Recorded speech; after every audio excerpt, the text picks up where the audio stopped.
One of the things that, continuing education and workforce development was focused strictly on continuing education, and I like to say I know a little bit about a lot of different things. And so in the last 5 years, we've concentrated on workforce development, which means we needed to develop a team of people that could support that. And so through this funding that we have as part of this and through other funding, we have put together an employment engagement team of 3 people specifically to find jobs not just here in the Bronx but throughout the city or even tri-state area, and to figure out what those smaller employers need and in order to give them people who are going to stay in the job. It's not just about getting a job, it's about having people stay in a job.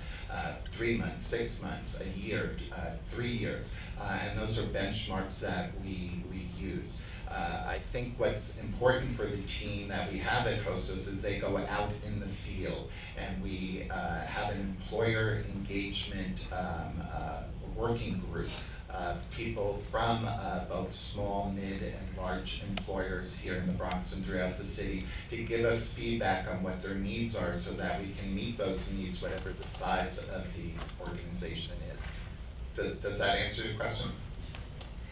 Okay. I'll take a different spin on that. Is DYCD still in the room right now? Oh, yeah.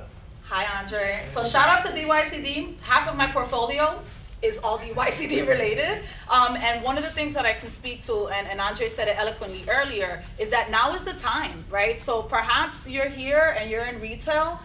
We're seeking new employers for our SYP initiative. We're serving 500 young people. I have other programs like Opportunity Youth, like the Young Adult Literacy Program. We also have programs for court-involved youth. I have the Justice Court program that's for young people that are on probation and parole. Also workforce development program with the Community Benefit Service Project attached to it.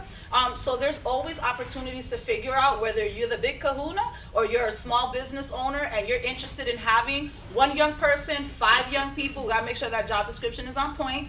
It's gonna keep my young people happy, right? But that we can continue that process to make that happen. So I think that where there's a will, there's definitely a way. We just need to figure out what's the best fit to make that happen.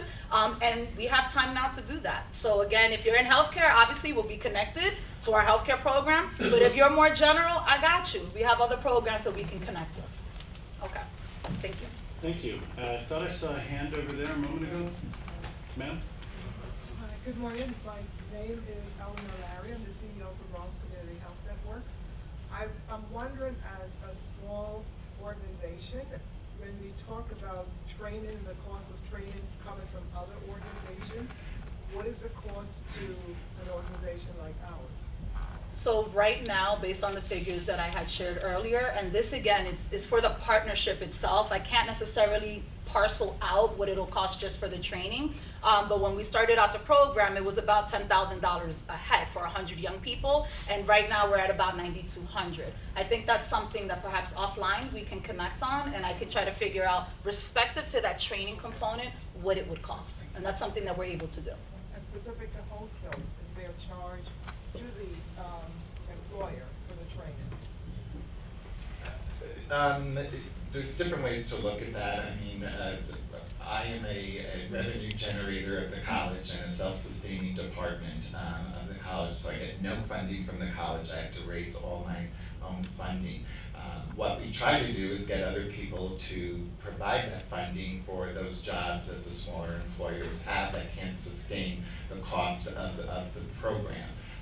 And so what we do is try to find out what those jobs are, what needs you have, and then where we can place people into training at as low a cost as possible, because I have a lot of competition out there. I need to keep my price point low and mindful of the community of which we live, work, and serve. So there's plenty of opportunities for that, and again, you have our contact information and we can speak offline. I think we got time for one more.